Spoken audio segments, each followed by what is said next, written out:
আসসালামু আলাইকুম। তাহলে আমরা নতুন অধ্যায় শুরু করছি আজকে। সবাই বের প্রস্তুত না? দ্বিতীয় অধ্যায়, সেকেন্ড পার্ট, দ্বিতীয় অধ্যায়। আমাদের আজকে আলোচনার বিষয় হলো হিউম্যান ফিজিওলজি, মানব শারীরতত্ত্ব। এখানে আমাদের একটা বিষয় শুধু জানা, প্রথম পৃষ্ঠা থেকে, এখান থেকে কোনো কোশ্চেন হয় না, তবে এটা আমরা জানবো যে মানুষের বৈজ্ঞানিক নামটা কি। মানুষের বৈজ্ঞানিক নাম আমরা সবাই জানি, তাই না? হ্যাঁ, তাহলে এটা মনে আছে না? তাহলে মানুষের বৈজ্ঞানিক নাম কি? বলো, সবাই বলো। মানুষের বৈজ্ঞানিক নাম হচ্ছে বাংলা অর্থ কি? দাঁড়াও, রাফিক থেকে তুমি শুনো নি না? যেমন বাংলাটা বলছি ক্লাসে ছেলে আলাদা। আচ্ছা, হোম মানে আমরা, স্যাপিয়েন্স মানে বুদ্ধিমান, মানে আমরা বুদ্ধিমান। হ্যাঁ, এটা একটু মনে আছে, এটা বাংলাটা তুমি মনে রাখবো। এখন দেখো আমরা সরাসরি চলে আসবো, এরপরে আবারও দেখো লেখা আছে মানব শরীরতত্ত্ব, পরিপাক ও শ্বসন। তো এখানে আমাদের প্রথমে যেটা মনে রাখবো, পরিপাক কাকে বলে জ্ঞানমূলক প্রশ্ন হিসেবে আসে। এখানে একটা সংজ্ঞা দেওয়া আছে, যে প্রক্রিয়ায় জটিল খাদ্যবস্তু বিভিন্ন হরমোনের প্রভাবে ও সহযোগিতায় ভেঙে দ্রবণীয়, সরল, তরল এবং দেহকোষের গ্রহণগতিকে ক্ষুদ্র অণুতে পরিণত হয়, তাকে পরিপাক বলে। এত বড় না লিখে ছোট করে তোমরা লিখতে পারো এক মাপের জন্য। সেটা হলো যে শারীরবৃত্তীয় প্রক্রিয়ায় জটিল খাবারগুলো বিভিন্ন হরমোন ও এনজাইমের প্রভাবে ভেঙে তরল, সরল ও দেহকোষের গ্রহণগতিকে হয়। আবার বলি, মুখস্থ হয়ে যাবে। দেখো, যে শারীরবৃত্তীয় প্রক্রিয়ায় জটিল খাবারগুলো বিভিন্ন হরমোন ও এনজাইমের প্রভাবে ভেঙে তরল, সরল ও দেহকোষের গ্রহণ উপযোগী হয়, তাকে বলা হয় পরিপাক। আগেরটা বইয়ের তুলনায় একটু সহজ হলো, তাই কি না? এবং এটা তুমি লিখতেও পারবা। তাহলে কেউ একজন বলো দেখি কতটুকু বুঝতে পারছি।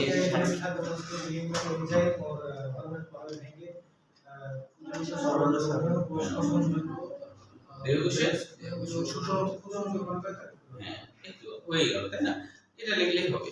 তাহলে এবার আমরা পরের পৃষ্ঠায় আসি। যান্ত্রিক পরিপাক, এখান থেকে কোশ্চেন হয় না। যান্ত্রিক পরিপাক মানে কি? আমরা যে খাবারটা দাঁতে চিবাচ্ছি, এটা হলো যান্ত্রিক পরিপাক। আমাদের যে গলদকরণ হচ্ছে, সেটাও যান্ত্রিক পরিপাক। আমাদের পাকস্থলীর সংকোচন প্রসারণ হচ্ছে, ক্ষুদ্রান্তের সংকোচন প্রসারণ হচ্ছে, এগুলো সব হলো যান্ত্রিক পরিপাক। হ্যাঁ, আর রাসায়নিক পরিপাক মানে যখন এনজাইম হরমোন মিশ্রিত হচ্ছে, তখন রাসায়নিক পরিপাক।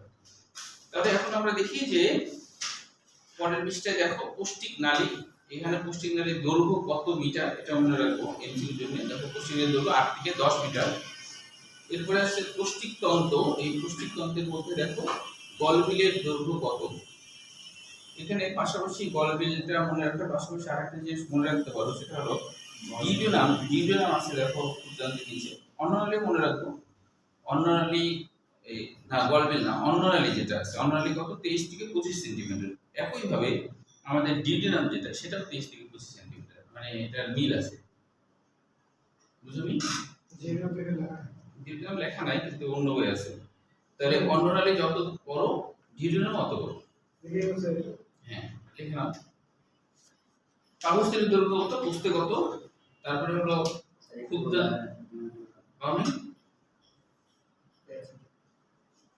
গলবিলে লাগবে না স্যার? না, গলবিল বৃহদান্ত।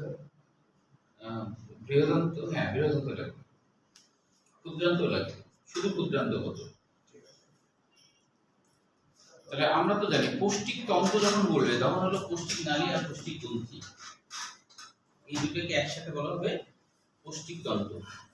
তাহলে পৌষ্টিক নালী আর পৌষ্টিক তন্ত্র, এটা কিন্তু এক কথা না, তাই না?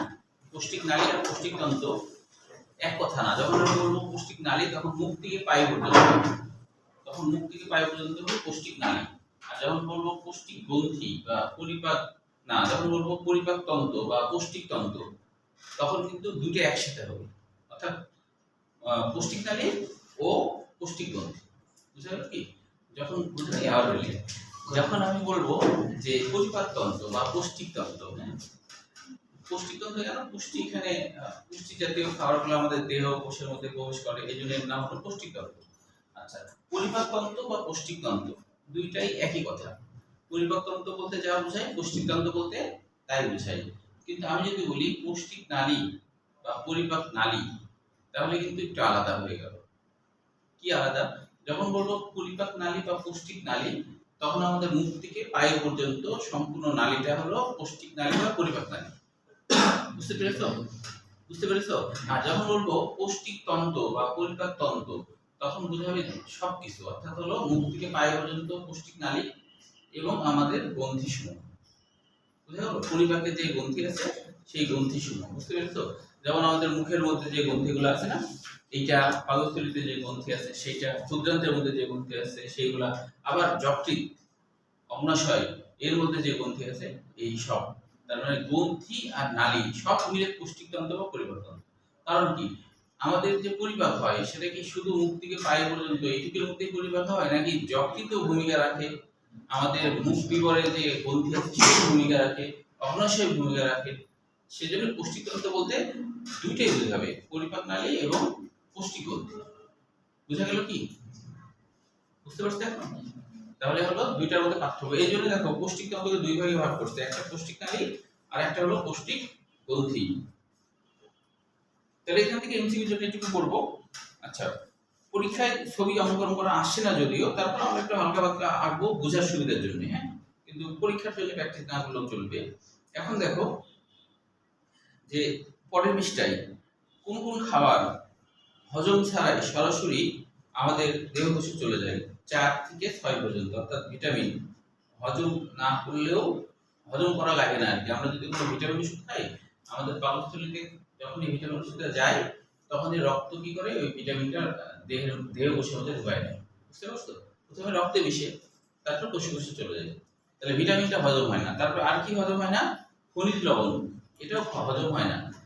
বুঝা গেল কি? যেমন হলো আমরা স্যালাইন খাই, এটা কিন্তু দ্রুত রক্তে মিশতে পারে, কারণ হলো এটা হজম করার দরকার হয় না, কারণ ওই স্যালাইনের মধ্যে লবণ টবণ আছে তো এই জন্য। তারপরে হলো পানি, এটাও আমাদের, এটা কি হজম করা লাগবে? এটাও হজম হয় না, এটা সরাসরি মিশে যেতে পারে রক্তে, হ্যাঁ, ওইদের মধ্যে। শুধু এইটুকু মনে রাখবো, এই তিনটা হজম হয় না। এবার দেখো এখানে আছে খাদ্যের উপাদান, 3 ধরনের খাবার। তার মধ্যে হলো শর্করা বা কার্বোহাইড্রেট। আমরা তো জানি কার্বোহাইড্রেট নামকরণটা কেন হয়েছে, তাই না? হাইড্রেট মানে পানি, কার্বন যখন পানির অনুপাতের সাথে থাকে তখন তাকে কার্বোহাইড্রেট বলা হয়। আর শর্করা মানে দানাদার, শর্করা বাংলা অর্থ দানাদার বা নুড়ি পাথর এরকম বোঝায়। Sorry sir.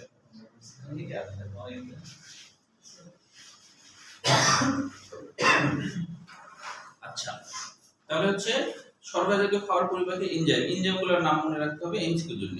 অ্যামাইলোলাইটিক এরকম নাম কেন হলো? অ্যামাইলাম মানে শর্করা, অ্যামাইলোলাইটিক এরকম নাম কেন হয়েছে? অ্যামাইলাম মানে কি? শর্করা, লাইটিক মানে কি? বিগলিত করা বা ভেঙে ফেলা, এরকম বোঝায়। এইভাবে নাম হয়েছে অ্যামাইলোলাইটিক। অ্যামাইলাম মানে শর্করা, লাইটিক মানে হলো বিগলন বা ভেঙে ফেলা। বুঝা গেল? এই জন্য নাম হচ্ছে অ্যামাইলোলাইটিক।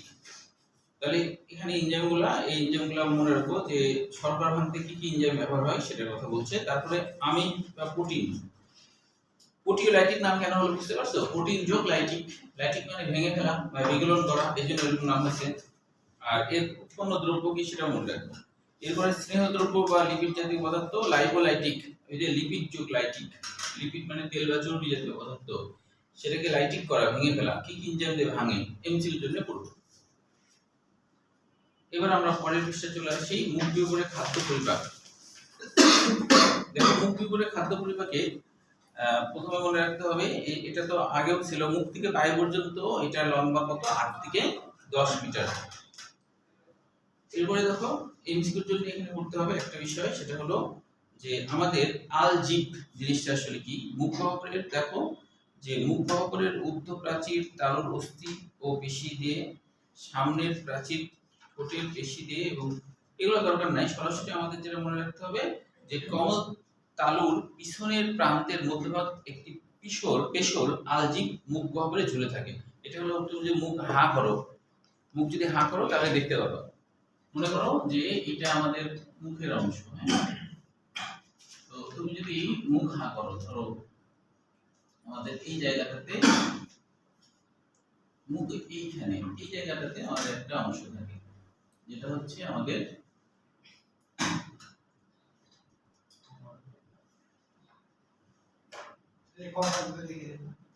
কঙ্কাল দিয়ে দেখানো যাবে না, কঙ্কাল দিয়ে দেখানো যাবে না, কারণ কঙ্কালে তো ইয়ে নাই, একটু একটু দেখা যাবে, একটু একটু বোঝা যাবে না কি দাও। আচ্ছা, এইখানে মনে করো এটা হলো নাকের স্পেসের অংশ, নাকের এটা ধরো নাকের স্পেস, এই জায়গাটাতে একটা দেখবে যে একটা ঝুলে থাকে। মুখ যদি হা করো তাহলে দেখতে পাবে, মুখ হা করেছো, হা করে দেখছো কখনো একটা জিনিস ঝুলে, জিভ দিয়েতে আয়নাতে দেখবা, আয়নাতে দেখবা যে হা করলে একটা জিনিস ঝুলে গেল। এখন ধরো এইটা এইভাবে করে নিচের দিকে ধরো আসলো, এসে এইখানে আবার দুইটা অংশ আছে, একটা হচ্ছে আমাদের শ্বাসনালী আর একটা হলো খাদ্যনালী, তাই না? একটা শ্বাসনালী একটা খাদ্যনালী, কোনটা আগে থাকে কোনটা পরে থাকে? শ্বাসনালী আগে থাকে, খাদ্যনালী পরে থাকে। হ্যাঁ, তো এই জন্য কোনো পশুকে জবাই করলে আগে হলো শ্বাসনালীটাই কেটে যায়, এই জন্য ওই পশুটা তাড়াতাড়ি মারা যায়, অক্সিজেন সরবরাহ বন্ধ হয়ে যায়, ব্রেন তখন ঘুমিয়ে যায়। ওই জন্য একবার গলা কাটার সাথে সাথেই চোখ কিন্তু উল্টে ফেলে, মানে সাথে সাথে অক্সিজেন সরবরাহ 1 সেকেন্ড বন্ধ হলেই ব্রেন তোমার ইয়ে হয়ে যায়, মানে ব্রেন হচ্ছে অজ্ঞান হয়ে যাবে। হ্যাঁ, আর 3 সেকেন্ডের মধ্যে মারা যায় বলে বৈজ্ঞানিকদের ধারণা, 3 সেকেন্ডের মধ্যে মারা যায়। তো এই জন্য দেখা যায় অক্সিজেন সরবরাহ বন্ধ হলো 1 সেকেন্ড, গলা কাটার সাথে যদি চোখ উল্টে দেয় মানে ও অজ্ঞান হয়ে যায়। তখন যে ছটফট করে ওটা আসলে কষ্ট না, ওটা রক্ত সঞ্চালনে তখন একটা বিড়ম্বনা হয়, ওটাতে ইয়ে হয় এবং স্নায়ুতন্ত্রের একটা অস্বাভাবিক স্বয়ংক্রিয়ভাবে নড়াচড়া করায়। হ্যাঁ, ব্রেন দিকে আর তখন ব্রেনের কাজ আর তখন থাকে না, তখন সুষম কাণ্ড দিকে কাজগুলো করে। হ্যাঁ, যদি শ্বাসনালীটা ভিতরে থাকতো তাহলে মরতে অনেক সময় লাগতো এবং কষ্টও বেশি হতো, এই জন্য শ্বাসনালীটা হলো, এই জন্য শ্বাসনালীটা আমার সামনে আছে। এই জন্য দেখবা যে জবাই করাটা ইয়ে দিয়েই হয়, মানে হ্যাঁ দিক দিয়ে কাটা হয়, সামনের দিক দিয়ে কাটা হয়। হাসির ক্ষেত্রে যেটা হয়, হাসির ক্ষেত্রে অনেক সময় তোমার শ্বাসনালী ছিঁড়ে না, হাসির ক্ষেত্রে শ্বাসনালী ছিঁড়ে না, দম আটকে মরা হয়। হ্যাঁ, এই জন্য অনেক কিছু হাসির সিস্টেমটা নাই, হাসিটা অনেক কষ্টদায়ক, হাসিটা অনেক কষ্টদায়ক। হ্যাঁ, কারণ হাসির ক্ষেত্রে যেটা হয় শ্বাস শুদ্ধ করে মেরে ফেলা। হ্যাঁ, শ্বাস শুদ্ধ করে মারাটা বেশি কষ্টদায়ক হয়। তো অনেক দেশে কিন্তু তোমার হলো ইয়ে করে না, এই সরাসরি ধরো গলা কেটে ফেলে, মানে এক স্কোপে গলা কেটে ফেলে। হ্যাঁ হ্যাঁ, মানে ওগুলাতে ধারণা করা হয় যে ওগুলাতে কম কষ্ট। আবার অনেক দেশে আছে যে তোমার ইলেকট্রিক শক দিয়ে মেরে ফেলে, মানে কিন্তু ফাঁসি এগুলা তোমার হচ্ছে যেগুলো আর কি অনুন্নত দেশ, সেইগুলো দেশে এখনো এটা চালু আছে। উন্নত দেশগুলোতে কিন্তু ফাঁসি সিস্টেমটা নাই, মানে ফকিনি দেশগুলোতে আছে। এই ফাঁসি সিস্টেমটা ভালো না আসলে। হ্যাঁ, না এই মানে যখন আর কি তোমার শ্বাসটাকে চিপে ধরা হয় তখন একটু একটু শ্বাস যায়, যার জন্য ব্রেন তো তোমার পুরোপুরি ইয়ে হয় না, একটু একটু যায়, এই জন্য কষ্টটা বেশি হয়, এটা ধারণা করা হয় আর কি। হ্যাঁ, যদিও কেউ মোটে দেখেনি কোনটা কেমন, মানে কেউ তো আসলে এটা প্রমাণ করতে পারবে না যে মৃত্যু যন্ত্রণা আসলে কেমন হতে পারে। হ্যাঁ, যে একবার মরে যাবে সে প্রমাণ পাই যাবে অবশ্য, কিন্তু আর কাউকে বলতে পারবে না, অন্য কাউকে প্রমাণ দিতে পারবে না। অনেক কিছুই আছে যে প্রমাণ মনে করো যে আসলে দেওয়া সম্ভব না। হ্যাঁ, যে অনেকটা বিশ্বাস করতে হয়, যেমন কথার কথা এখন মনে করো যে সুন্দরবনে যারা থাকে, সুন্দরবনে একবার ইয়ে শিরোর হয়েছিল, অনেক মানে হরিণও মারা গেছিল, বাঘদের খাবারের বিঘ্ন হয়েছিল, মানে বাঘরা খাবার পাচ্ছিল না, তখন বাসা বাড়িতে চলে আসতো বাঘরা খিদার কারণে। হ্যাঁ, তখন হলো অনেক মানুষকেও ধরে নিয়ে গেছে, নিয়ে যায় বনে যায় খাইছে এরকম। তো তখন মনে করো যে ওই সময় মনে করো যে সবার একটা আতঙ্ক কাজ করতো। এখন মনে করো যে সবাই মনে করো ঘুমায় আছে, একটা বাঘ ধরো আসছে সত্যি সত্যি, এখন তুমি ঘুমাইছো, তুমি ধরো দেখোনি, কিন্তু অনেক মানুষ দেখেছে। এখন তুমি যদি বলো যে ধরো সত্যি আসছিল বাঘটা, এখন ধরো 1000 মানুষ দেখছে। হ্যাঁ, এখন তুমি দেখোনি, এবার তুমি যদি বলো যে আমি বিশ্বাস করবো না তোমাদের মুখের কথা, প্রমাণ দাও যে বাঘ। এখন ধরো আতঙ্কে কেউ ছবি তুলে রাখেনি, কেউ ভিডিও করেনি, কারণ বাঘ দেখে কি তখন সিসি ক্যামেরা সব জায়গায় থাকে, তখন কয় জায়গায় থাকে, আর ওই সব গ্রাম অঞ্চলে সিসি ক্যামেরা থাকবে, তাহলে কিছুই নাই মনে করো, সিসি ক্যামেরা নাই, তাই কি না? সিসি ক্যামেরা নাই, কিছুই নাই। এখন কি ওটা বিশ্বাস করা কি?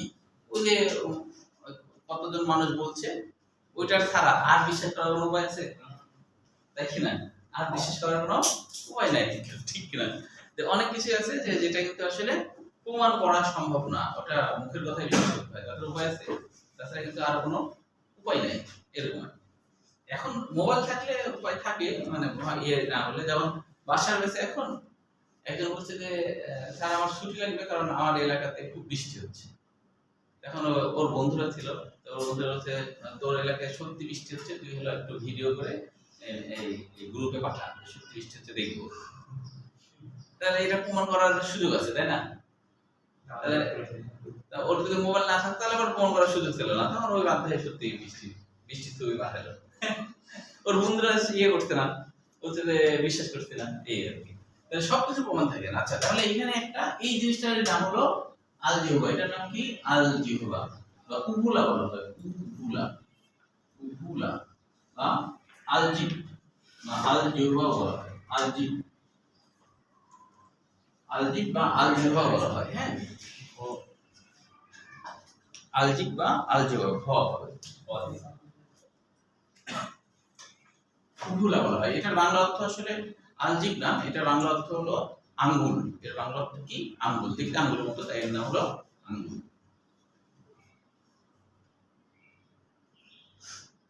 এটার বাংলা অর্থ কি? আঙ্গুল, ঠিক না? তাহলে হচ্ছে এবার দেখো যে এটা গেল আঙ্গুল, আঙ্গুল বা আলজিব। তাহলে এটার কাজ কি আসলে জানো? এটার কাজ হলো, এটার কাজ কি? এটার কাজ হচ্ছে যে খাবারগুলা যখন এই বরাবর আসে তখন যেন এদিক দেওয়া নাকের মধ্যে চলে না আসে, সেই ব্যবস্থাটা করে। অর্থাৎ হলো খাবারটা এখানে চাপ লেগে এই দিকেই পড়বে, কোনোভাবে যেন এদিকে না আসতে পারে, এই কাজটাই করে হলো আলজিব। বুঝে গেল কি? তো এইখানে হলো যে এই জায়গায় কিন্তু আরেকটা এরকম আঙ্গুলের মতো অংশ আছে, এটাকে অবশ্য বলা হয় এপিগ্লুটিস। এটার নাম কি? এপিগ্লুটিস। এপিগ্লুটিস, এটার নাম হলো এপিগ্লুটিস। এপি মানে ঢাকনা, আর গ্লুটিস মানে মুখ, মুখের উপরে ঢাকনা। গ্লুটিস মানে কি? মুখ। এটা তো একটা মুখ, তাই না? খাবার ঢোকার মুখ, তাই এর নাম হলো এরকম আছে। হ্যাঁ, তাহলে এখানে দেখো, এটা তো আমরা জানি শ্বাসনালী, এটা শ্বাসনালী। খাবার গেলে এটা অফ হয়ে যায়। হ্যাঁ, খাবার গেলে ওটা অফ হয়ে যায়। যখন আমরা ড্রিঙ্ক দিই তখন এটা অফ হয়ে যায়, অফ হয়ে গেলে ওখানে আর খাওয়া যায় না। বুঝতে পারছো? এর মানে যদিও তোরাতে কিছু ভকাল পট থাকে, ওই যে শর্তলিপি, যেটা নড়াচড়া করে বলে আমরা কথা আর কি বলতে পারি। হ্যাঁ, তাহলে তার উপরে এই অ্যাপিগ্লুটিস। তাহলে এই অ্যাপিগ্লুটিসটা হলো আমরা খাবার গিললেই এটার সাথে সাথে বন্ধ হয়ে যায়। এরকম দেখা যায় 10 লক্ষে একজনের অ্যাপিগ্লুটিস তৈরি, মানে অ্যাপিগ্লুটিস হয় না, জন্মগতভাবে হয় না। তো এটা তেমন কিছু হয় না, এরা সাথে সাথে মারা যায় 2-3 দিনের হ্যাঁ, এই মানে কারণ কি অ্যাপিগ্লুটিস আছে, দুধ যা খাবে সব এর মধ্যে চলে যাবে, মারা যাবে, জন্মকে মারা যাবে। বুঝতে পারছো? এইগুলোর উপরে তো মানুষের আসলে হাত নাই, কারণ যে তৈরি করছে সে যদি ইচ্ছা করে না দেয় তাহলে তো মানুষের কিছু করার আছে, কিছু করার নেই। এই তাহলে হচ্ছে এবার দেখো, এরপরে হলো এমসিকিউর জন্য আমরা পড়বো যে আমাদের হচ্ছে যে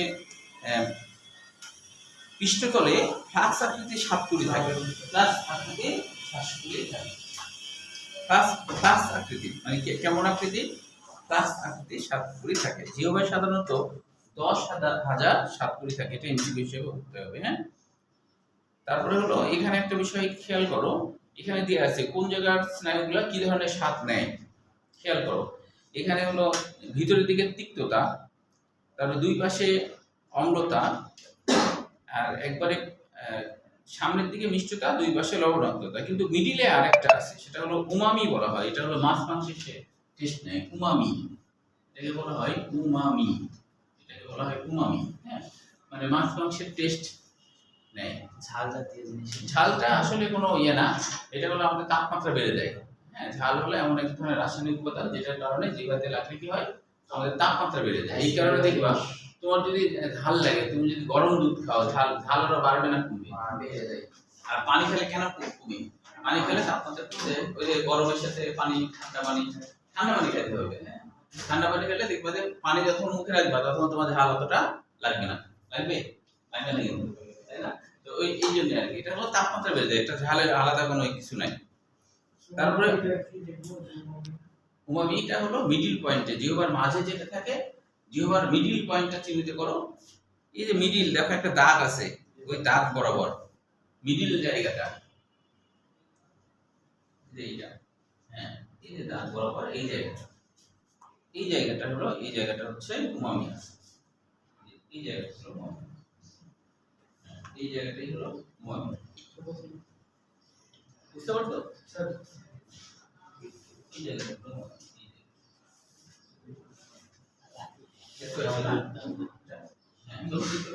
আচ্ছা, এটা হলো উমামি। তো এটা হলো মাছ মাংসের টেস্ট যেটা, সেটা এটাতে হয় আর কি। হ্যাঁ, 10,000 সাতকড়ি মানে কি 10,000 রকমের খাবারের টেস্ট তুমি পাবা, তাই না? আমরা তো 10,000 রকমের খাবার খাইও না কখনো, কিন্তু 10,000 রকমের খাবারের টেস্ট, ভিন্ন ভিন্ন টেস্ট তুমি পাবা। অনেক বড় বড় রেস্টুরেন্টে সিস্টেম থাকে না যে তোমার হচ্ছে একটা টাকা জমা দিতে হয়, তারপরে অনেক খাবার থাকে, তুমি যত যত খুশি খাবা, এরকম থাকে। বুঝতে পারছো? যে যত খুশি খাবা, মানে আগে তো টাকা দিয়ে দিচ্ছ, ধরো 3,000 4,000 এরকম, তারপরে তুমি চামচ থাকে, চামচের উপরে তুলে যত খাবার খাও, সব রকমের আইটেম, প্রচুর আইটেম। তো মানুষ তো বেশি খাইতে পারে না আসলে। কত খাইতে পারে, মনে হয় যে অনেক খাওয়া যায়, কিন্তু আসলে তাই না? আর তুলনামূলক মেয়েরা তো আরো কম খায়, এদের তো আসলে তারাই খাবে না, তাই না? এই আচ্ছা, তাহলে হচ্ছে এখন দেখো লাস্টে আসছে 5-10 দিনের মধ্যে খাদ্যের ঘষায় সাতকড়ি নষ্ট হয়ে যায়, কিন্তু পুনরায় আবার প্রতিস্থাপিত হয়। এবার লালাগ্রন্থি সম্পর্কে কিছু কথা। লালাগ্রন্থির ক্ষেত্রে দেখো, লালাগ্রন্থি প্যারোটিড গ্রন্থি, মানে আমাদের এই এখানে যে কান আছে, কানের পাশে একটা গ্রন্থি থাকে, ধরো কানের এখানে একটা গ্রন্থি আছে। তো এই গ্রন্থিগুলো কিন্তু মনে করো এখানে একটা গ্রন্থি, এখানে একটা গ্রন্থি, তারপরে এইখানে জিহ্বার এখানে একটা গ্রন্থি, এখানে একটা গ্রন্থি। তো যে গ্রন্থিটা কানের কাছাকাছি জায়গায় থাকে তাকে বলা হয় প্যারোটিড গ্রন্থি।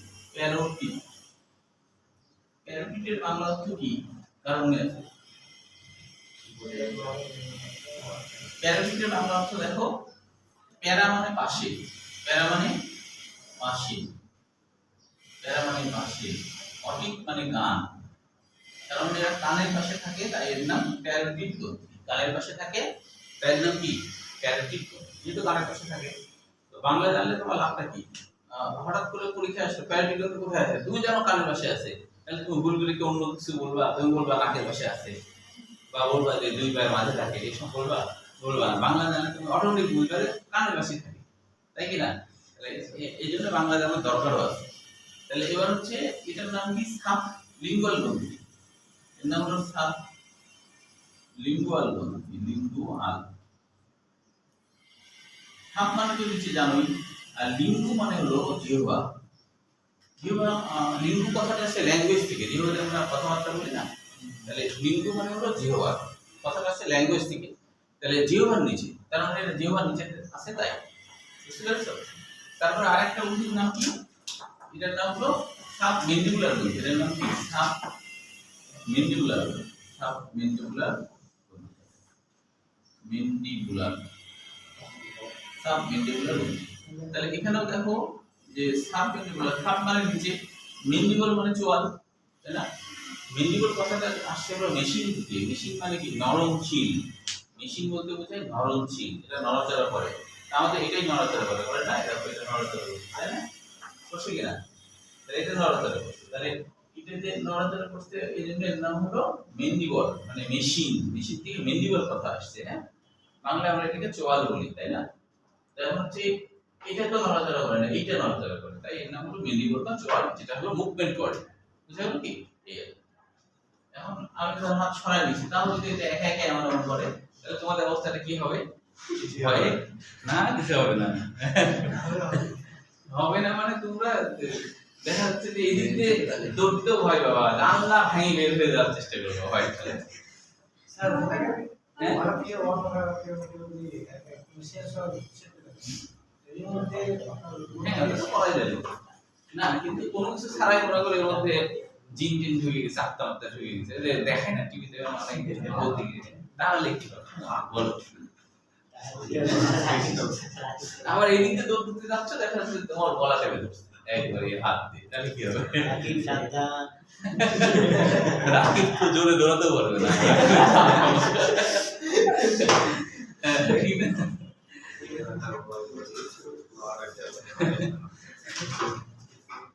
আচ্ছা, তাহলে হচ্ছে বুঝতে পারলা তাহলে বিষয়গুলা? কেন এরকম নাম হয়েছে, তাই না? এবার দেখো লালাগ্রন্থি নিয়ে কিছু কথা। লালার মধ্যে পানির পরিমাণ কত, খুবই গুরুত্বপূর্ণ। এটা মেডিকেল এডুকেশনে আসছে। মানুষের সুস্থ মানুষের প্রতিদিন লালা ক্ষরণ হয় কত? 1200 থেকে 1500। এটাতে তিনটে জিনিস মনে রাখবা। এই রোহান দেখো, ভূতের গল্প শেষ, এখন পড়ার মধ্যে আসে। হ্যাঁ, যেসব গল্পগুলো সত্যি এরকম হয়ে গেলে বিপদ হবে না, হতেও পারে, বলা যায় না। আচ্ছা, তাহলে হচ্ছে যে এই যে প্রতিদিন লালা করানো হয় 1200 থেকে 1500 মিনিট, এটা গুরুত্বপূর্ণ এমসিকিউ। এইটার সাথে কোরিলেট করে করতে পারো আরো দুইটা জিনিস এরকম, যেমন হলো লালা 1200 থেকে 1500, আমাদের রক্ত যকৃতের সঞ্চয় থাকে 1500, তারপর আমাদের প্রস্রাব হয় 1500 মিলিলিটার। তাহলে কি অনেক জায়গাতেই 1500 মিলি আসছে না? তাহলে কোরিলেটেড করে পড়লে মনে থাকবে কিনা?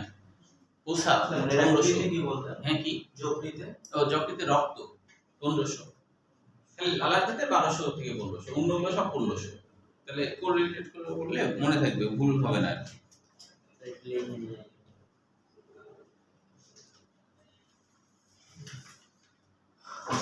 তাহলে এবার দেখো, এবার আমরা চলে আসি তাহলে যান্ত্রিক পরিবাহ। এখান থেকে সৃজনশীল হিসেবে লিখতে হবে, অর্থাৎ যান্ত্রিক পরিবাহ ও রাসায়নিক পরিবাহ। অনেক সময় মুখ বিবরে খাদ্য পরিবাহ পদ্ধতি বর্ণনা করো, এটা যদি এভাবে দেয়, ধরো x চিহ্নিত অংশে খাদ্য পরিবাহ পদ্ধতি বর্ণনা করো, এরকম ছিল।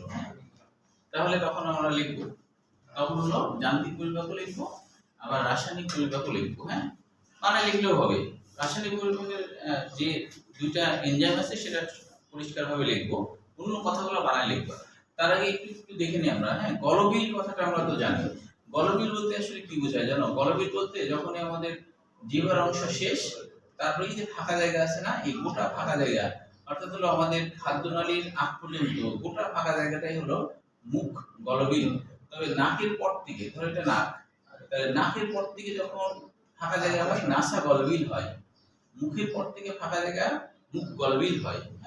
এইভাবে আমরা গলবিলকে আবার ভাগ করি। গলবিলের বাংলা অর্থ কি বলো?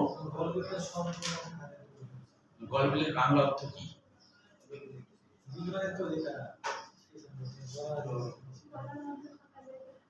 বিল মানে প্রশস্ত, বিল মানে প্রশস্ত জায়গা। বিল এর বাংলা অর্থ হলো প্রশস্ত জায়গা। তাহলে গলবিল মানে কি? গলার প্রশস্ত জায়গা।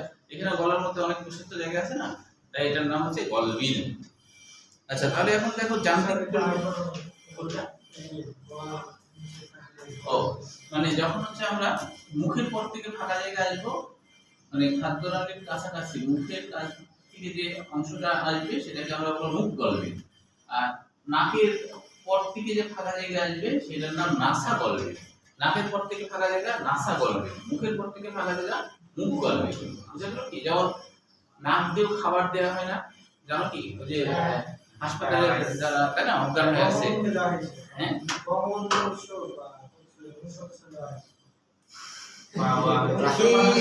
সরকারি চাকরি কনফার্ম করতে বাংলা বই আছে, ফ্লাইটে দেখছি। হ্যাঁ, আচ্ছা বাংলা বই আছে, আমি হঠাৎ করে মানে আমার মধ্যে এটা জানা ছিল না, হ্যাঁ, মানে মনে নাই এটা কি জানা থাকলো। অবশ্য জানার জন্য এই কথা বলাও একটা অপরাধ, কারণ বঙ্গবন্ধুর বিষয় না জানলে আবার সেটা কিন্তু অপরাধ। সত্য যেটা সেটা বললাম, যে কারণ তো ইতিহাস নিয়ে পড়াশোনা কিছু করা হয়। তো এই তোমার তুমি এটা বলছো, আমি চিন্তা করছি যে বঙ্গবন্ধু কি মারা যাওয়ার আগে মানে কিষান গল্পে মারা গেল, পরে মনে হলো যে না আসলে তো তা না, আগে আগের কথা বলছো, তাই না? তো এই নাক দিয়ে খাবার দিলে কি হচ্ছে দেখো, অটোমেটিকলি কিন্তু এই যে নাকের নল দিয়ে দিছি এই পর্যন্ত খাবারটা এখানে তো অ্যাক্টিভিটি আছে, অটোমেটিকলি এখানে খাবার চলে যাবে, তাই কি না? অনেকে মনে করে নাক দিয়ে খাবার দিলে না খাবার কোথায় ফুসফুসে যাবে, কিন্তু ফুসফুসে যাওয়ার সুযোগ নাই, এই জায়গাটা তো ফাঁকা। এখান থেকে ধরো খাদ্যনালী, আর এটা কি শ্বাসনালী, শ্বাসনালী পার হয়ে নিচে আসলে ফুসফুস, তাহলে এই নাক দিয়ে খাবার দিলে ফুসফুসে আসার কোনো সুযোগ নাই। হ্যাঁ, এই যে দেখতে পাচ্ছ ফাঁকা জায়গা, এই যে নাকের পরে এই যে ফাঁকা জায়গা না গলবিল, ওটা নল মুখের দিকে, তারপরে এটা নাকের মধ্যে ড্রপ দিলে তাও তো। হ্যাঁ, ওই জন্য তো মুখের মধ্যে একটু তিতা তিতা অনুভব হয়, নাকের ড্রপ দিলে মুখের মধ্যে তিতা তিতা অনুভব হয় না, কারণ মুখে চলে আসছে। স্যার নাকের সাথে মাথার মস্তিষ্কের কোনো সম্পর্ক আছে? হ্যাঁ, কিসের? নাকের মাথার মস্তিষ্কের উপরে ভাগে নাকের অন্ধের না না না, উপরের সাথে ইয়ে নাই। এই যে নাকে অতিরিক্ত পানি ঢুকলে কেন মাথার ভিতরে না, ওটা ইনফেকশন হয়ে যায় অনেক সময়, কারণ নাকের মধ্যে পানি ঢুকলে স্নায়ুতন্ত্রের তো একটা কানেকশন আছে নাকের সাথে। তো নাকে ধরো এই যে ত্বকগুলো আছে, নাকের যে ধরো এই যে এই ত্বকগুলো আছে বা উপরের দিকে যে ত্বকগুলো আছে, ওই ত্বকের সাথে স্নায়ুতন্ত্রের কানেকশন আছে না? তো তখন স্নায়ুতন্ত্র থেকে তো সংবেদনের মাধ্যমে ব্রেনে খবর যাচ্ছে যেখানে কিছু একটা ইনফেকশন হয়েছে বা কিছু একটা হয়েছে, তাই না? সেটা তো আলাদা। আচ্ছা, তাহলে এবার দেখো যান্ত্রিক পরিপাক। আরে ফোন অটোমেটিক হয়ে গেছে।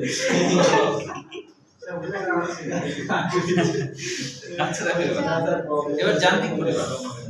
যান্ত্রিক পরিপাকে তাহলে একটু আমরা খেয়াল করি, যান্ত্রিক পরিপাকে কি হয়? সামান্যতম স্বাদ গন্ধ খাদ্য গ্রহণের স্নায়ুর মাধ্যমে মস্তিষ্ক যে সংকেত পায় তার প্রেক্ষিতে মস্তিষ্ক লালাগ্রন্থিকে লালাকরণের বার্তা পাঠায়। তার মানে কি, যে আমরা খাবারের স্বাদ গ্রহণ করলে বা চিন্তা ভাবনা করলেও তখন ব্রেন থেকে আমাদের লালাগ্রন্থিগুলোকে, তিনটা লালাগ্রন্থি আছে, 3 জোড়া, তাদেরকে লালাকরণের নির্দেশ দিবে। হ্যাঁ, এটা বলছে আর কি। আর তারপর বলছে 4 ধরনের দাঁত আছে, এই 4 ধরনের দাঁত আমাদের হচ্ছে খাবারগুলোকে যান্ত্রিক পরিপাকে কাটাকাটির কাজ করে, তাই না? এই জিহ্বা দিয়ে কি করে? নড়াচড়া করে, লালার সাথে মিশতে সাহায্য করে। খাদ্য পেশনে তো হ্যাঁ, খাদ্য পেশনেও সাহায্য করে। যান্ত্রিক পরিপাকের সময় খাদ্যদ্রব্য নিষ্পেষিত হয়ে খাদ্যমণ্ডে পরিণত হয়। তারপর হলো এরপর বলছে জিহ্বার উপরিতল যখন খাদ্যমণ্ডকে শক্ত তালুর বিপরীত দিকে চাপ দেয় তখন খাদ্যমণ্ড পিছনের দিকে চলে যায়। তো দেখো ঢেক ঢেলতে গেলে কিন্তু জিহ্বার উপরের ভাগটা উপরের দিকে একটা চাপ দেয়, তখন খাবারটা নিচের দিকে চলে আসে, তাই বলছে। তারপর হচ্ছে পিছনে কোমল তালু থাকায় খাদ্যমণ্ড, এই যে কোমল তালু বলতে এটার কথা বলছে, এই যে এটা উভলা, হ্যাঁ, এই যে এটা পিছনে কোমল তালু আছে, এটার কারণে কি হয়? খাবারটা নাকের মধ্যে আসে না, নাহলে খাবার নাকের মধ্যে চলে যেত, বুঝছো? ওটা বলছি কোমল তালু থাকায়, যেটাকে উভলা বলা হচ্ছে, যে এটা হলো নাসা ইয়েতে আসে না। কোমল তালু পার হলে খাবার গলবিলে আসে, গলবিল তো বুঝলাম। কোমল তালু পার হয়েছে, এটা পার হলো, জিবার অংশ শেষ, এবার গলবিল, এবার গলবিলে চলে আসছে। গলবিল আসার পরে কি হলো? এবার দেখো এই যে 2টা নালী গলবিল, একটা শ্বাসনালী একটা অন্ননালী। জিহ্বার গোড়ার দিকে শ্বাসনালীর অংশে ছোট উদ্গত অংশ হিসেবে তরুণার্থে নির্মিত অ্যাপিগ্লুটিস, তাই না? তরুণার্থে অ্যাপিগ্লুটিস খাদ্য গলনের সময় ষড়যন্ত্রের মুখ ঢেকে দিয়ে শ্বাসনালীকে প্রবেশে বাধা দেয়। এই যে এটার কথা, তাই না? এই মুছে দিতে হবে, এই যে এইখানে ছিল, তাই না? এই ঠিক আছে, এই জিনিসটা হলো তরুণার্থে নির্মিত হয় এবং এটা আমাদের ঢেকগুলোর সময় বন্ধ হয়ে যায়, এই কথাই বলছে। এবার দেখো রাসায়নিক পরিপাক। তাহলে রাসায়নিক পরিপাকে মনে রাখবা, এখানে টম এন্ড জেরির কথা যদি মনে থাকে না, একটা এই আছে না, টম এন্ড জেরি হলো, টম এন্ড জেরি হচ্ছে কার্টুন আছে না? তাহলে টম মনে রাখলে তুমি 2টা এনজাইমের নাম মনে রাখতে পারবে সহজে, একটা হলো টায়ালিন আর একটা কি মল্টেস। টায়ালিন আর একটা হলো মল্টেস, ঠিক আছে? টায়ালিনের অপর নাম হলো অ্যামাইলেস, টায়ালিনের অপর নাম অ্যামাইলেস, বুঝলো কি? বা সেলিভারি বলা হয় বা লালা অ্যামাইলেস বলা হয়। টায়ালিনের অপর নাম হলো অ্যামাইলেস। হ্যাঁ, সেলিভারি মানে লালা, সেলিভারি মানে লালা বোঝায় বা থুতু বোঝায়, থুতু, বাংলায় আমরা থুতু বলি না, এই একই কথা। তাহলে এখানে কি হচ্ছে দেখো, যে লালাগ্রন্থি থেকে নিঃসৃত লালারসে টায়ালিন ও মল্টেস নামে শর্করা বিশিষ্ট এনজাইম পাওয়া যায়। এগুলো জটিল শর্করাকে মল্টোজ এবং সামান্য মল্টোজ থেকে গ্লুকোজে পরিণত করে। টায়ালিনের ক্রিয়া মুখ গহ্বরে শুরু হলেও এর পরিপাক ক্রিয়া সংযুক্ত পাকস্থলীতে, মানে এখানে মিশে টিশে যায়। মুখে তো আমরা খাবার বেশিক্ষণ রাখি না, তাই এটা পাকস্থলীতে যে তার ফিনিশিং কাজটা হয়, পাকস্থলীতে যায় তার ফিনিশিং কাজটা হয়, হ্যাঁ। আচ্ছা, তারপরে বলছে যে দেখো এখানে দেখানো হয়েছে টম এন্ড জেরি, টায়ালিন শর্করা সেটাকে ভেঙে মল্টোজ, মানে 2 গ্লুকোজযুক্ত শর্করাকে বলা হয় মল্টোজ। তারপরে আবার মল্টোজ হচ্ছে মল্টেস, মনে রাখবা শেষে এস থাকলে এনজাইম, কোন শব্দের শেষে এস থাকলে এনজাইম, কোন শব্দের শেষে ওস থাকলে কি হয়? শর্করা, কোন শব্দের শেষে ইন থাকলে প্রোটিন, এর আগে বলছি বলে, তাই না? আচ্ছা, তাহলে হচ্ছে আমিষ পরিপাকের এনজাইম তো এখানে নাই, স্নেহ পরিপাকের এনজাইম নাই, তবে ধারণা করা হয় যে কিছু মাখন জাতীয় লিপিডকে ভাঙার মধ্যে এনজাইম আছে, বিশেষ করে শিশুদের দুধের মধ্যেকার মাখন জাতীয় যে উপাদান আছে সেটা হজম করার মতো এনজাইম আছে বলে ধারণা করা হয়। তবে অত দূর লিখতে হবে না, তোমাদের এই যে জটিল এই যে শর্করা পরিপাক পর্যন্ত লিখলেই হয়ে গেল, এগুলো দরকার নেই। এবার দেখো দন্ত সংকেত, এগুলো সবই সিকিউ। হ্যাঁ, এই রাসায়নিক পরিপাক পর্যন্ত সিকিউ, যান্ত্রিক পরিপাক থেকে রাসায়নিক পরিপাক সিকিউ। এবার দেখো দাঁত ও দন্ত সংকেত। তাহলে মানুষের মুখগহ্বরে ঊর্ধ্ব ও নিম্ন চোয়ালে অবস্থিত অ্যালভিওলাই নামক গর্তে, মানে আমাদের যে দাঁতটা আছে আমাদের এই মাড়ির এখানে একটু গর্তের মধ্যে থাকে, ওই গর্তটাকে অ্যালভিওলাই বলা হচ্ছে। হ্যাঁ, তো অ্যালভিওলাই মানে বায়ুথলি যদিও বোঝায়, অ্যালভিওলার বাংলা অর্থ কি বায়ুথলি। হ্যাঁ, কারণ ওখানে ফাঁকা জায়গা, ঘন্টা বাতাস ঢুকে থাকবে, এই জন্য বায়ুথলি নাম দিয়েছে। দাঁতগুলো দৃঢ়ভাবে আটকানো থাকে। মানুষের দাঁতকে বলা হয় ডাইফায়াডন্ট। ডাইফায়াডন্টের বাংলা বললে কি দাঁড়ায় দেখো? ডাই মানে দুই, তারপর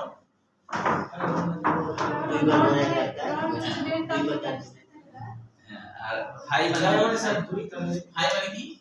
ডাই মানে দুই, ফাই মানে কি? ফাই মানে বৃদ্ধি। অডন্ট মানে হলো দাঁত, অডন্ট মানে হলো দাঁত। তার মানে কি বুঝালো? দুইবার দাঁত, দুইবার দাঁতের বৃদ্ধি ঘটে না? একবার হচ্ছে, একবার কি শিশুকালে দাঁত পড়ে গেল, তারপরে আবার যে দাঁত হলো না, দুইবার দাঁত হয়েছে কিনা? দুইবার দাঁতের বৃদ্ধি হয়েছে না? একবার শিশু অবস্থায় দাঁতের বৃদ্ধি হলো, একবার বড়কালে দাঁতের বৃদ্ধি হলো, তাহলে দুইবার হলো কিনা? কিন্তু মনে রাখতে হবে কুমিরের দাঁত কিন্তু পলিহাইডন। কুমিরের দাঁত হলো পলিহাইডন, পলিহাইডন। পলিহাইডন মানে কি? হাই মানে কি? বৃদ্ধি, ডন্ট মানে দাঁত, অডন্ট মানে দাঁত। তার মানে কুমিরের দাঁত বারবার প্রায় 100 বার ওদের গজায়, বুঝছো? কারণ ওরা তো অনেক বড় বড় প্রাণীকে অনেক সময় কামড় দিয়ে ধরে, তো তখন তো ওদের দাঁত নড়বড়ে হয়ে যায়। যেমন ধরো অনেক সময় বাঘকেও কামড় দিয়ে ধরে, বুঝছো? বাঘ পানি খেতে গেলে, বাঘ তো নিজেই মনে করো অনেক শক্তিশালী, হ্যাঁ, ওকেও ছাড়ে না, তখন ওই কামড় দিয়ে ধরে। বাঘ তো খুব শক্তিশালী, তখন তো ছটফট করে, তখন দাঁত মাত নেড়ে দেয়, করে দেয়, আবার নতুন করে বাঁধে, বুঝতে পারছো? ওরা করে কি, তখন ধরে তো আগে পানির মধ্যে টেনে নিয়ে যায়, পানির মধ্যে টানলে আর সব শেষ। কোন মানুষকে যদি ধরে মনে করো, ও এর পানির বাইরে খুব শক্তি দেখালেও পানির মধ্যে নিয়ে নিলেই শেষ, সব শক্তি শেষ, তাই কি না? ওই জন্য রুদ্ধি করে কি করে, পানির মধ্যে নিয়ে যাবে, চল আমার মাঠে যাই খেলবি, কেমন পারিস। আচ্ছা, তাহলে মনে রাখবো শিশুদের তো 20টা দাঁত, আর বড় মানুষদের 32টা। এখন তো দাঁতের প্রকার হবে, 4 রকমের দাঁত আছে। একটা হলো কর্তন দাঁত, ইনসিসর। ইনসিসর কথাটা আসছে, সিসর মানে হলো কেচি, সিসর মানে কি? কেচি বা কাঁচি, সিসর মানে হলো কাঁচি। হ্যাঁ, কারণ এটা কাটার কাজ করে, এই জন্য এরকম নাম হয়েছে। হ্যাঁ, আর সেদল দাঁত ক্যানিস। ক্যানিস ক্যানিস নামকরণটা কেন হয়েছে জানো? ক্যানিস মানে হলো কুত্তার দাঁত বা কুকুরের দাঁত, কুকুরের দাঁত। ক্যানিসের বাংলা অর্থ হলো কুকুরের দাঁত। হ্যাঁ হ্যাঁ, তাহলে হলো এটা ল্যাটিন শব্দ, ক্যানাইন থেকে ক্যানিস। ক্যানিস মানে কুকুরের দাঁত। কেন কুকুরের দাঁত? দেখো আমাদের এই দাঁতটা, এই যে এই দাঁতটা আমাদের কি ধারণা না? এই যে এই দাঁত কি ধারণা না? এই জন্য কুকুরের দাঁতও তো এখানকারটা ধারণা হয়, চোখা হয়, হয় না? তো ওই জন্য আর কি এরকম নাম হচ্ছে। হ্যাঁ, কুকুরের ধরো ওই দাঁত দেখলে তো ভয় ধরে যায়, মানে মনে হয় যদি কামড় দেয়। অনেক সময় বকাঝকা করে না মানুষকে দেখলে, তখন মনে হয় যে বকাঝকা করতে ভালো কথা, কিন্তু কামড়টা যেন না দেয়, তাই কিনা? আচ্ছা, তারপরে দেখো প্রিমোলার। প্রিমোলার বলতে বোঝায়, প্রি মানে অগ্র, আর মোলার মানে পেছন, মানে কি অগ্রবেশন বা বড় কিছু বা ভার। মোলার মানে ভার বোঝায়, ভারী দাঁত। মোলার মানে ভারী দাঁত, তারপর পেছন, এটা এরা সরাসরি ভারী দাঁত। তখন এই দাঁতগুলোর একটা এই যে দন্ত সংকেত কাকে বলে আর দন্ত সংকেত কি, এটা কিন্তু ক্ষয়ের জন্য আসে পরীক্ষা। দাঁতের প্রকারভেদ আসে না, শুধু হলো দন্ত সংকেত কাকে বলে, দন্ত সংকেতের যে একটা সংকেত যেটা আছে সেটা, এটা আমরা একটু দেখে নাও। তো মনে করো দাঁতের তো যে বললাম, দাঁতের হলো এরকম, মনে করো এটা উপরের দিকে দাঁত, এখানে মনে করো নিচের দিকে দাঁত। এখন দাঁতের হচ্ছে উপরের দিকে এরকম 4টা দাঁত প্রায় সমান, তারপরে কি একটু চোখা, তাই না? তারপরে হলো এটা হলো দাঁতটাকে আগাতে আসবে, হ্যাঁ বলো, সেগুলো আগাতে আসবে। ও না, আঁকতে হবে না, দাঁত আঁকতে হবে না, দাঁত আঁকা লাগবে না।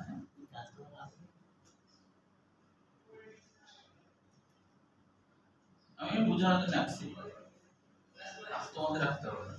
তাই বলে কালো কালিতে আঁকলাম, মানুষের দাঁত তার কালো না, তাই না? জ্বর দেখা খাইলে বসে হ্যাঁ কালো হবে।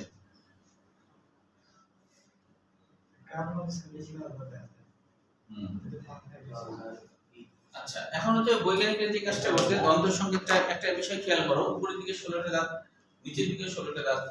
তো বৈজ্ঞানিকরা দ্বন্দ্ব সংকেত করছে এইভাবে যে দুই দিকটা আলাদা করছে, মনে করো এইভাবে করে অর্ধেক করছে করে এবার তারা গণনা করছে যে যেমন এই যে এটা আমরা কি বলছিলাম, ইনসিসর হলো 4টা, কিন্তু এই অর্ধেকে কয়টা আছে? 2টা আছে। তাহলে I2 মানে 2টা। তারপরে ক্যানাইন হলো একটা, তাহলে C1। তারপরে এই যে মোলার 2টা, প্রিমোলার 2টা, তাহলে PM2। মোলার কয়টা? 3টা, তাই না? নিচেও তো তাই, এই অর্ধেকে তাই হবে না? এই অর্ধেকে তাই হবে।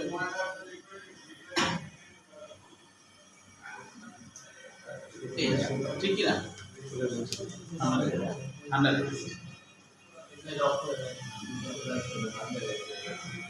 তাহলে এখন খেয়াল করো যে এবার খেয়াল করো যে এটা বুঝলে কি এই সংক্ষিপ্ত বলো তো? আচ্ছা, এখন খেয়াল করো এই জিনিসটা আমরা যদি যোগ করি তাহলে আমরা পাবো মোট 8টা। মোট 8টা দাঁত পাবো উপরে সংখ্যার দিক থেকে। এখন এটা তো অর্ধেক গুণেছি, বাকি অর্ধেক 2 দিয়ে গুণ করব, নিচেও 8 আর বাকি অর্ধেক 2 দিয়ে গুণ করব, তাহলে কি হলো? তাহলে হলো 16। কিন্তু এটা বায়োলজিক্যাল অঙ্ক তো, তাই অঙ্ক ভুল হবে। বায়োলজিক্যাল অঙ্ক তাই অঙ্ক ভুল হবে, তাই হবে 16 যোগ 16 একটু 32। বুঝুনি? হ্যাঁ, এটা হলো বায়োলজিক্যাল অঙ্ক, এটা ভুল হবে। বায়োলজিক্যাল অঙ্কটা হবে হ্যাঁ যোগ করে সেরকম বায়োলজিক্যাল ব্যাপারটা একটু ভিন্ন হবে। তাহলে এটা বুঝলে কিনা বলো? বুঝেছো এটা? রোহান বুঝছো? তাহলে দেখো বোঝা যাচ্ছে তো? এই সবাই বোঝা যাচ্ছে কিনা বলো? সমস্যা নাই, পারা যাবে। আচ্ছা, তাহলে এবার আমরা চলে আসি পরের অংশে, পাকস্থলীতে খাদ্য পরিপাক। এখান থেকে আমাদের মনে রাখতে হবে পাকস্থলীতে 30 সেন্টিমিটার, ওটা ওদিকেও ছিল, এখানেও মনে রাখবো। তবে সদ্য ভূমিষ্ঠ শিশুতে পাকস্থলীর ধারণ ক্ষমতা 30 মিলিলিটার হয় বা 1 আউন্স হয়। বয়সের দিকে 1 লিটার, আর প্রাপ্তবয়স্কের তা বেড়ে দাঁড়ায় 1.5 থেকে 2 লিটার। এখন দেখো এখানে বলা হচ্ছে পাকস্থলীর একটা ছবি দিয়ে, যে একটু না আঁকালে সময় হয়ে যাচ্ছে। আচ্ছা, এই বই থেকে একটু বুঝাই দিই। হ্যাঁ, ছবি দিকে তাকাও। যে এখানে দেখো যে অংশটাতে কার্ডিয়া নাম কেন হলো, যে অংশে হার্টের অ্যাপেক্স যেটা, হ্যাঁ ওই অংশটা লেগে আছে, লেগে নাই মানে ওই দিক মুখ করে আছে, তাই ওটার নাম কার্ডিয়া নাম দিয়েছে। আর ফান্ডাস মানে স্ফীতি বা গম্বুজ বোঝায়। ফান্ডাসের বাংলা অর্থ হলো গম্বুজ। ফান্ডাস এর বাংলা অর্থ হলো গম্বুজ। ফান্ডাসের বাংলা অর্থ গম্বুজ। গম্বুজ, তো এই জন্য এর নাম হলো ফান্ডাস হয়েছে, মানে গম্বুজের মতো উঁচু জায়গা, তাই এর নাম হলো ফান্ডাস। কার্ডিয়াক হলো হার্ট, কার্ডিয়াক মানে হার্ট। তো এই হার্টের যে অ্যাপেক্স, যে আগা যেটা আর কি, ওইটা হচ্ছে ওইখানে ওর বরাবর থাকে, ওই জন্য ওইটার নাম এরকম। তারপর দেখো ছোট বাঘ, বড় বাঘ, এরকম নাম হয়েছে কেন? বড় বাঘ মানে যখন হলো পাকস্থলী বাইরের দিক দিয়ে, ভিতর দিক দিয়ে বাঘ ছোট বাঘ, বাইরের দিক দিয়ে বাঘ যেটা, সেটা বড় বাঘ। তো এরকম তো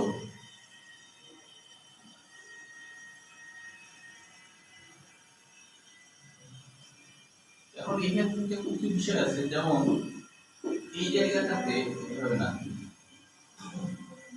একটু শেষ করি, অন্তত শুরু করলাম তো। দুই জায়গায় যেটা হলো স্প্রিংটার থাকে। স্প্রিংটার বলতে বোঝায় যার এমন এক ধরনের প্রপার্টিটা, যার একদিক থেকে খালি খাদ্য পাস হবে কিন্তু অপর দিক থেকে পাস হবে না, এরকম জিনিসকে আমরা বলি স্প্রিংটার। স্প্রিংটার বলতে বোঝায় যে কোনো এক পথ দিয়েই যাওয়া যাবে, আবার অপর পথে ব্যাক করা যাবে না, ব্যাপারটা এরকম। হ্যাঁ, হৃৎপিণ্ডের প্রপার্টিটার মতো, এটাকে বলে স্প্রিংটার। হ্যাঁ, এখন হচ্ছে এখানে দেখো একটা বিষয় লেখা আছে যে ডিউডেনামে উন্মুক্ত হয় যে জায়গাটা, তার নাম পাইলোরাস। এটা তো ডিউডেনাম, ডিউডেনাম উন্মুক্ত হওয়ার এই যে জায়গাটা, এর নাম পাইলোরাস। পাইলোরাস নাম কেন হলো বলো তো? পাইলোরাসের বাংলা অর্থ কি হতে পারে বলো তো? পাইলোরাসের বাংলা অর্থ কি হতে পারে বলো? দারোয়ান। পাইলোরাসের বাংলা অর্থ দারোয়ান। দারোয়ান মতো কাজ করে, বুঝছো? যখন কখন যাইতে হবে তখন যাইতে দেয়, যখন যাইতে হবে না বন্ধ করে রাখে, বুঝতে পারছো? এই জন্য নাম হলো দারোয়ান নাম রাখা হয়েছে। তবে এই জিনিসটা কিন্তু দুই জায়গায় এই দারোয়ানটা আছে, হ্যাঁ। একটা হলো উপরের দিকে আছে, উপরের দিকে আছে, উপরের দিকে থাকলে তার নাম কার্ডিয়াক, তাই না? তার নাম কার্ডিয়াক পাইলটিক। আর নিচের দিকে যেটা সেটা হলো দ্বিতীয় নাম আসলে হচ্ছে। তো এই যে যথাক্রমে বলা দুইটিকে যথাক্রমে কার্ডিয়াক ও পাইলোটিক স্পিন্টার বলা হয়। নিচের দিকে পাইলোটিক স্পিন্টার, উপরের দিকে কার্ডিয়াক স্পিন্টার। উপরের দিকে কার্ডিয়াক স্পিন্টার, নিচের দিকে পাইলোটিক স্পিন্টার। তাহলে উপরের দিকে হলে কার্ডিয়াক, যেহেতু এই বরাবর হাত আছে। তাহলে পাইলোরাস কথাটাই আসছে, এর বাংলা অর্থ কি? দারোয়ান। এর বাংলা অর্থ হলো দারোয়ান। তবে এখানে সৃজনশীল হিসেবে পরীক্ষা কিন্তু এরকম ভাবে আসে, ধরো এখানে ওয়াই অংশের পরিপাক পদ্ধতি বর্ণনা করো। তাহলে একটা বিষয় মনে রাখতে হবে, মুখে পরিপাক হয়েছিল শর্করা। মুখে পরিপাক হয় কি? শর্করা। পাকস্থলীতে পরিপাক হয় শুধু প্রোটিন। পাকস্থলীতে শুধু প্রোটিন পরিপাক হয়, অন্য কোনো খাবার পরিপাক হয় না। পাকস্থলীতে শুধু প্রোটিন পরিপাক হয়। তাহলে প্রোটিন পরিপাক হয়, তাহলে এটাও সৃজনশীল হিসেবে পরীক্ষা আসে। মুখ গহ্বরের পরিপাকের দিকেও পাকস্থলীর পরিপাকটা পরীক্ষায় বেশি আসে। এটা মানে ভিভিআই, এটা হলো ভিভিআই, এটা বেশি আসে। পাকস্থলীর পরিপাক পদ্ধতি তখন আমাদের যান্ত্রিক পরিপাক আর রাসায়নিক পরিপাক লিখতে হবে। তখন আমাদের যান্ত্রিক পরিপাক আর রাসায়নিক পরিপাক লিখতে হবে, বুঝা গেল? তাহলে এইটুকু পর্যন্ত সবাইকে পড়া ধরবো, হ্যাঁ। মোট কয় পৃষ্ঠা? হ্যাঁ, 3 পৃষ্ঠা ধরবো। তাই এইটুকু পর্যন্ত সবাইকে পড়া ধরবো। আমরা এটা 4 দিনে শেষ করার চেষ্টা করবো, হ্যাঁ। মানে এটা হলো আমরা ওই যে রাসায়নিক পরিপাক বুঝালাম না, যদি এটা থাক না হলে তোমরা হচ্ছে যে এই প্রথম পৃষ্ঠা 148 পৃষ্ঠা পর্যন্ত পড়বা। পড়াগুলো সবাইকে ধরবো, হ্যাঁ।